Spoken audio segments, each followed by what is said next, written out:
சண்டுக்கோழி serial நாளைக்கான எபிசோடில் என்ன நடக்க போகுதுன்னு பார்க்கலாம் வாங்க. அதுக்கு முன்னாடி என்னுடைய சேனலை நீங்கள் சப்ஸ்கிரைப் பண்ணலன்னா மறக்காமல் சப்ஸ்கிரைப் பண்ணிக்கோங்க. பக்கத்தில் இருக்கிற பெல் பட்டனையும் ப்ரெஸ் பண்ணிக்கோங்க. புலிமுருகன் நந்தினி கிட்ட விக்ரம்க்கு ஆக்சிடென்ட் ஆகி பழசெல்லாம் மறந்து போன விஷயத்தை சொல்கிறாங்க. அதை கேட்டு நந்தினி ரொம்ப சந்தோஷப்படுறாங்க.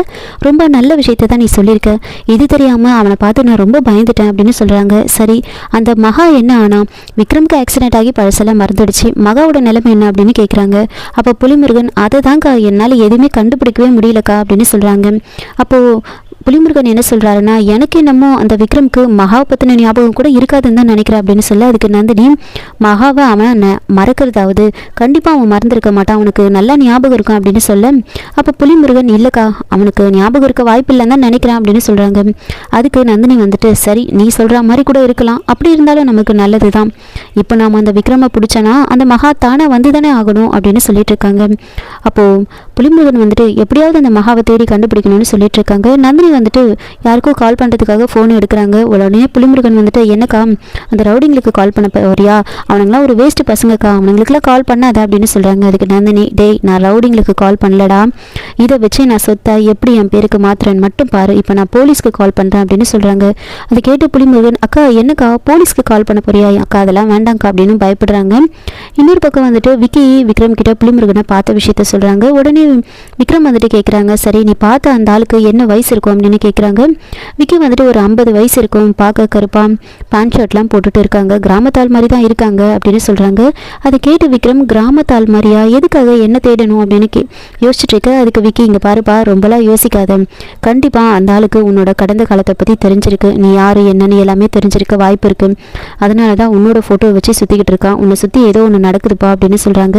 அதுக்கு விக்ரம் என்னை சுற்றி ஏதோ மர்மமாக ஒன்று நடக்குதுன்னு மட்டும் எனக்கு தெரியுது, எதுக்காக என் ஃபோட்டோ வச்சு சுற்றிட்டு இருக்கணும் அப்படின்லாம் யோசிக்கிறாங்க. நீ உடனே அந்த ஆளை பிடிச்சி வைக்க வேண்டியது தானே, ஏன் நீ பிடிக்கல அப்படின்னு கேட்க. அதுக்கு விக்கி என்னப்பா எல்லாம் தெரிஞ்சுக்கிட்டு நீயே இப்படி பேசலாமா, காளிமுத்து அண்ணன் வேணி அண்ணின்னு எல்லாருமே உன் மேலே ரொம்ப பாசமாக இருக்காங்க, அவங்களுக்கு உன்னோட கடந்த காலத்தை பற்றி தெரிஞ்சதுன்னா அதை அவங்க எப்படி எடுத்துப்பாங்கன்னு கூட தெரியல, அவங்க எல்லாருமே உன்னை மேலே உயிராக இருக்காங்க, அதனால தான் இந்த விஷயத்த நான் யாருக்கிட்டுமே பேசலை, உங்ககிட்ட கூட சொல்ல வேண்டாம் தான் நினச்சேன், எனக்கு தூக்கமே வரலை, அதனால தான் இப்போ உங்ககிட்ட சொல்லிட்டேன், இப்போ நான் நிம்மதியாக தூங்குவேன் அப்படின்னு சொல்லிட்டு இருக்காங்க.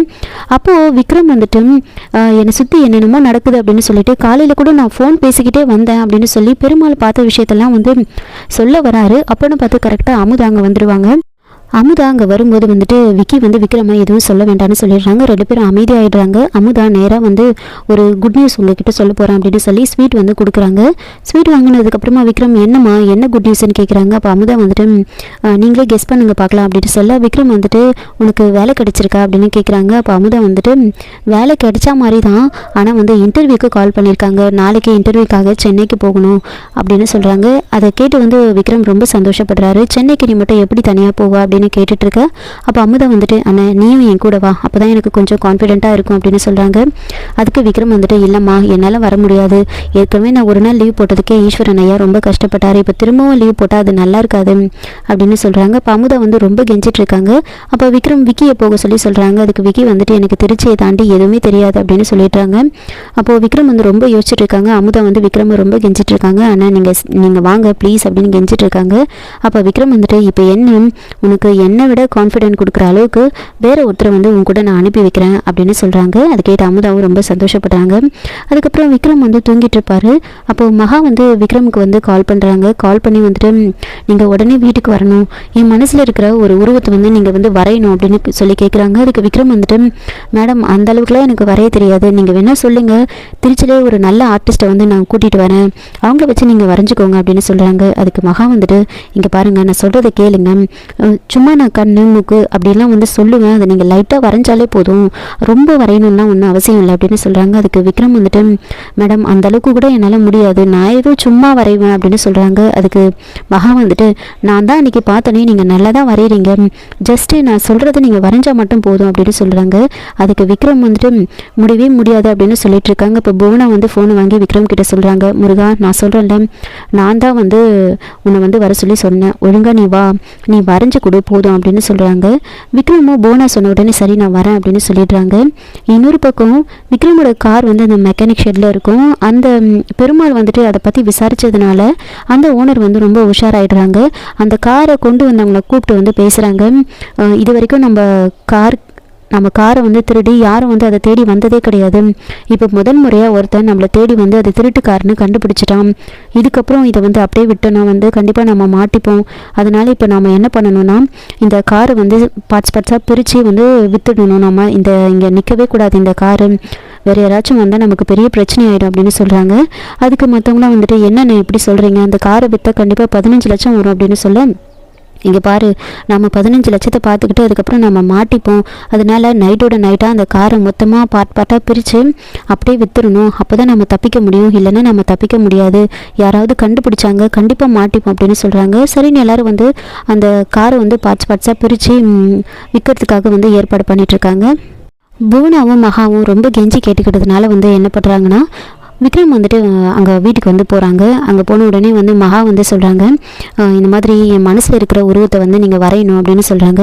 அதுக்கு விக்ரம் வந்துட்டு அது யார் மேடம் அப்படின்னு கேட்குறாங்க. அதெல்லாம் நான் அப்புறமா சொல்கிறேன், நீங்கள் வரைஞ்சி மட்டும் காமிங்க அப்படின்னு சொல்கிறாங்க. அதுக்கு விக்ரம் வந்துட்டு, மேடம் இங்கே பாருங்க, நீங்கள் சொல்கிற அளவுக்குலாம் என்னால் முடியுமா என்னன்னு தெரியல, என்னால் முடிஞ்ச வரைக்கும் நான் ட்ரை பண்ணுறேன் அப்படின்னு சொல்கிறாங்க. அதுக்கு மகா வந்துட்டு, சரி நீங்கள் முடிஞ்ச அளவுக்கு ட்ரை பண்ணுங்கள் அப்படின்னு சொல்கிறாங்க. எனக்காக இந்த ஒரு ஹெல்ப்பை மட்டும் பண்ணுங்க அப்படின்னு ரொம்ப கெஞ்சி கேட்டுட்ருக்காங்க. அப்போ விக்ரம் வந்துட்டு, சரி நீங்கள் கேட்ட ஹெல்ப்பை நான் பண்ணுறேன், ஆனால் நீங்கள் எனக்கு ஒரு ஹெல்ப் பண்ணணும் அப்படின்னு சொல்லி அமுதா வந்து இன்டர்வியூ அட்டென்ட் பண்ணுறதுக்காக சென்னை போகிறப்ப மகாவையும் கூட போக சொல்லி வந்து விக்ரம் வந்து கேட்குறாங்க. அதை கேட்டு மகா வந்துட்டு, சரி இப்போ என்ன, நான் வந்து அமுதா கூட சென்னைக்கு போகணும் அவ்வளோதானே, நீங்கள் எனக்காக ஒரு ஹெல்ப் பண்ணுறீங்க, அதனால் நானும் உங்களுக்கு ஒரு ஹெல்ப் பண்ணுறேன் அப்படின்னு சொல்கிறாங்க. அதை கேட்டு விக்ரமும் சந்தோஷப்படுறாங்க. சரி நம்ம வரைய ஆரம்பிக்கலாம் அப்படின்னு எல்லாம் ரூமில் போயிட்டு உட்காந்துட்ருக்காங்க. இப்போது மகா வந்து கண்ணை மூடி சொல்ல சொல்ல வந்து விக்ரம் அப்படியே வந்து வரைஞ்சிக்கிட்டே வராங்க. கொஞ்சம் அவரை மாதிரியே வரைஞ்சிக்கிட்டே வராரு. அப்போது கொஞ்ச நேரத்தில் வந்து விக்ரமுக்கு அப்படியே வந்து தலை சுற்றுற மாதிரி ஆகிடுது, ஒரு மாதிரி ஆகிடுது. அது அப்படியே வந்து கொஞ்ச நேரத்தில் வந்து விக்ரம் அப்படியே மயங்கி விழுந்துட்டுறாங்க. இன்னொரு பக்கம் வெளியே போன வந்து சிவா வந்துட்டு வீட்டுக்கு வந்து வராங்க. யாரும் இல்லை அப்படின்றதுனால தான் வந்து விக்ரமே வந்து அங்கே வந்திருப்பாங்க. இப்போ சிவா வந்து வீட்டுக்குள்ளே வந்துட்டு இருக்காங்க. அந்த சமயம் பார்த்து கரெக்டாக விக்ரம் மயங்கி விழுறாரு.